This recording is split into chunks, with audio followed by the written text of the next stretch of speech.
Hello student, आज हम पढ़ेंगे class 10th maths chapter first real number. New NCERT book है ना। न्यू एनसीईआरटी बुक एक्सरसाइज 1.1 क्या है? Teach math with Himani. Question number first है express each numbers as a product of its prime factors. हमने इसके पहले 4 क्वेश्चन कर लिए हैं जिनकी लिंक आपको डिस्क्रिप्शन बॉक्स में मिल जाएगी। ये हमारा लास्ट वाला पार्ट है इस क्वेश्चन का। तो आपको क्या दिया है? 7429। ठीक है, इसका क्या करना है? प्राइम फैक्टर्स फाइंड करने हैं। ठीक है, तो प्राइम फैक्टर निकालने के लिए क्या करेंगे हम? सबसे पहले 7429। अब सबसे पहले आपको क्या पता होना चाहिए? इवन नंबर और ऑड नंबर। इवन नंबर क्या होते हैं? इवन नंबर मैंने आपको बताया था 0, 2, 4, 6, 8, 10, है ना, इन्फिनिटी तक इवन नंबर होते हैं। ठीक है, फिर ऐसे ही हमारे ऑड नंबर कौन कौन से हैं? तो ऑड नंबर इज़ 1, 3, 5, 7, 9, 11, 13, है ना, इन्फिनिटी। अब यहाँ पे देखो, हमें इसको सॉल्व करने के लिए क्या करना पड़ेगा? 9 है, लास्ट डिजिट क्या है हमारे पास? 9। 9 कैसा नंबर है? ऑड नंबर है। और इवन कैसा नंबर है? ऑड। देखो ऑड की लाइन में दिख रहा है 9, है ना, तो 9 कैसा है हमारा? ऑड नंबर है, इसलिए ये भी किससे होगा?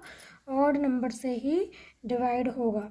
ठीक है, तो अब इसको हमें करने के लिए क्या करना पड़ेगा? 3 से हम यहाँ पे साइड में डिवाइड करके देखते हैं। ठीक है, 3 2 जा 6, 1 आया 4, 3 4 जा 12, फिर 2 आया, फिर 2, 3 7 जा 21, फिर 1 बचा, यहाँ से हमने 9 लिया नीचे, है ना, फिर 3 8 जा 3 6 जा 18। अब देखो ये हमारे पास क्या बच रहा है? 1 रिमाइंडर बच रहा है, मतलब ये 3 से नहीं होगा सॉल्व। फिर उसके बाद 5 से हो जाएगा क्या? 5 में भी नहीं होगा क्योंकि 5 के टेबल में 9 कभी नहीं आता। ठीक है, फिर 7 से करके देखो, 7 से देख सकते हैं। ठीक है, 7 से करो, 7 1 जा 7, यहाँ पे 4 आएगा। अब 4 में नहीं होगा तो 2 भी लेंगे नीचे, इसलिए यहाँ पे क्या लिखेंगे? 0। फिर 7 कितने टाइम्स आएगा? 6 टाइम। 7 6 जा 42, फिर आया 9, फिर 7 1 जा 7। अब रिमाइंडर हमारे पास 2 बच रहा है, 7 से भी नहीं गया, तो फिर किससे करेंगे? 9 से देखो करके, 9 8 जा 72, 2, फिर 9 2 जा 18, 4। 9 के टेबल में 49 आता है क्या? नहीं आता। ठीक है, ये भी नहीं हुआ। फिर 11 से देखो, 11 देखो 11 से करेंगे तो 11 7 जा तो होगा नहीं क्योंकि यहाँ 74 है ना, तो 11 6 जा 66। ठीक, तो इसको माइनस करेंगे तो कितना आ जाएगा हमारे पास? 14 में से 6 माइनस हुआ तो कितना आएगा? 8। यहाँ पे कैरी ले लिया था तो 6 बचा, 6 में 6 कुछ नहीं गया, 8 बचा। यहाँ 2 हमने ले लिया, फिर कितने टाइम जाएगा? यहाँ पे 8 टाइम नहीं जाएगा, कितने टाइम जाएगा? 7 टाइम जाएगा। ठीक है, तो यहाँ आएगा हमारे पास 77। माइनस कर लो, कितना बचा हमारे पास? 3 और 2 5, कुछ नहीं बचा। ठीक है, 9 लिखेंगे। फिर 11 के टेबल में 59 आता है क्या? नहीं आता, इसलिए ये भी नहीं होगा। फिर 13 से देखेंगे, है ना, 13 से भी नहीं होगा, फिर 15 से भी नहीं होगा, तो किससे होगा ये? 17 से। ठीक है, 17 4 जा 4 टाइम जाएगा, फिर 3 टाइम जाएगा, फिर 7 टाइम जाएगा। ठीक है, करके दिखा देती हूँ मैं यहाँ। 7 4 जा कितना होता है? 68, है ना। अब इसको हम सॉल्व करेंगे तो कितना आएगा हमारे पास? 6। फिर करेंगे 3 टाइम्स आएगा, 7 3 जा 51, माइनस कर लो, 1 1 9। फिर कितने टाइम जाएगा? 7 टाइम, 1 1 9। ठीक है, फिर से करेंगे 17 1 जा 17, 17 2 जा 34, 2 टाइम्स आएगा। फिर करके देख लो यहाँ पे,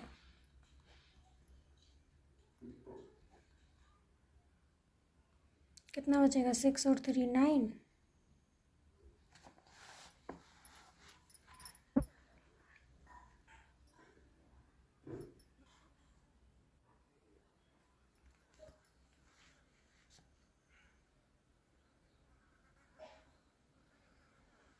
देखो ये 17 से नहीं हो रहा है ना, अब किससे होगा, क्यों नहीं हो रहा, क्योंकि इसकी 17 की टेबल में 97 नहीं आता है ना, तो अब किससे होगा, 19 से हो जाएगा। 19 से करो, 19 से करेंगे तो कितना आएगा, 19 2 ज़ा 38, माइनस करो कितना बचेगा, 57। ठीक है, फिर 19 3 ज़ा कितना होता है, 57, 3 टाइम गया, 23 का 23 में ही होगा। ये हमारे आ गए प्राइम फैक्टर। प्राइम फैक्टर का मतलब होता है कि उस नंबर का अपने आप से ही मल्टीप्लाई होना है ना, किसी और डिजिट से नहीं होता। अब 7429 का प्राइम फैक्टर क्या आ गया, 17 इंटू 19 इंटू 23। ठीक है, इसको नोट कर लो।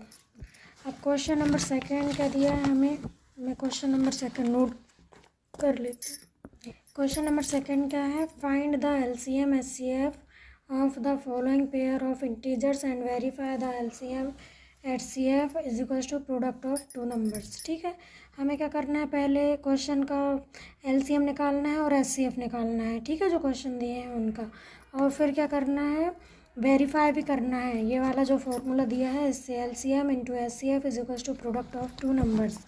ठीक है, तो फर्स्ट क्वेश्चन क्या गिवन है हमें, 26 एंड 91। इसका हम क्या निकालेंगे, पहले SCF निकालेंगे है ना, हाईएस्ट कॉमन फैक्टर।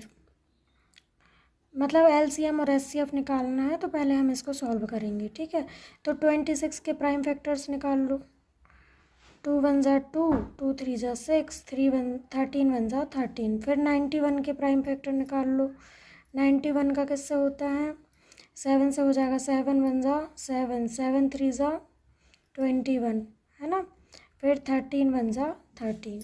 ठीक है, ये हमने प्राइम फैक्टर निकाल लिए। अब हम यहाँ पे लिखेंगे 26 इज इक्वल्स टू क्या आया, 2 इंटू 13, और 91 इक्वल टू क्या आया, 7 इंटू 13। हमें पता है हाईएस्ट कॉमन फैक्टर SCF मतलब क्या होता है, हाईएस्ट कॉमन फैक्टर। तो SCF क्या हो जाएगा, 26 और 91 का जो दोनों में कॉमन हो है ना, ज़्यादा बार आता है वो हाईएस्ट कॉमन फैक्टर। तो दोनों में क्या आ रहा है, 13। 2 आ रहा है क्या, इसमें नहीं आ रहा, 13 है, 7 है क्या, नहीं है, तो हमारा हाईएस्ट कॉमन फैक्टर क्या हो गया, 13। ठीक है, अब हम लोएस्ट कॉमन फैक्टर निकालेंगे, तो लोएस्ट कॉमन फैक्टर किस किस का, 26 और 91 का। तो लोएस्ट कॉमन फैक्टर का मतलब क्या होता है, जो दोनों में आए है ना, तो इसमें 2 है, इसमें नहीं है लेकिन 2 लिखेंगे। फिर इसमें 13 है ना, तो 13 लिखेंगे। फिर क्या है, 7 है तो 7, 13 को 2 टाइम नहीं लिखेंगे। ठीक है, क्योंकि दोनों में आ रहा है इसलिए। फिर इनका मल्टीप्लाई कर लो, 2 का 13 में होगा तो क्या आएगा, 13 2 ज़ा 26 इंटू 7, मल्टीप्लाई कर लो, 7 6 ज़ा 42, कैरी 4, 7 2 ज़ा 14, और 4 कितना हो गया, 182। ठीक है, अब इन दोनों का क्या करेंगे, हम प्रोडक्ट करेंगे है ना, मतलब ये हमारा आ गया। अब इसको वेरीफाई करेंगे, तो वेरीफाई करने के लिए क्या करेंगे, हमें फार्मूला क्या दिया है, LCM into SCF is equals to product of two numbers, ये होता है फार्मूला। LCM कितना आया हमारा, 26 का और 91 का LCM कितना आया है, ये आया, तो इसको लिखेंगे पहले 182 इज इक्वल्स इंटू SCF कितना आया, यहाँ पे देखो LCM था तो LCM की जगह LCM लिख दिया, LCM की जगह पे LCM लिखा, LCM की जगह पे LCM लिखा, इंटू SCF की जगह क्या लिखना है हमें, 13। तो 13 इज इक्वल्स टू इन दोनों का किस किस का, प्रोडक्ट ऑफ टू नंबर। तो टू नंबर कौन कौन से गिवन थे हमें, 26 और 91, तो इन दोनों का मल्टीप्लाई होगा 91। प्रोडक्ट ऑफ टू नंबर्स ऐसे भी लिख सकते हैं या फिर यहाँ पे लिख सकते हैं A इंटू B। ठीक है, मल्टीप्लाई करो इन दो, यदि ये दोनों मल्टीप्लाई सेम आ गए, इक्वल आ गए, तो ये क्या है, हमारा सॉल्यूशन हो गया है ना, मतलब करेक्ट है। तो इसको सॉल्व कर लो। 182 को 13 से मल्टीप्लाई करेंगे तो क्या आएगा, 13 2 ज़ा 26, कैरी 2, फिर 13 का 8 में हो जाएगा, है ना। तो ये हमारा आंसर आएगा 2366, और यहाँ पे मल्टीप्लाई करेंगे 2336। ठीक है, हो गया सर। अब सेकंड करेंगे, है ना, सेकंड करेंगे हम नेक्स्ट पेज से।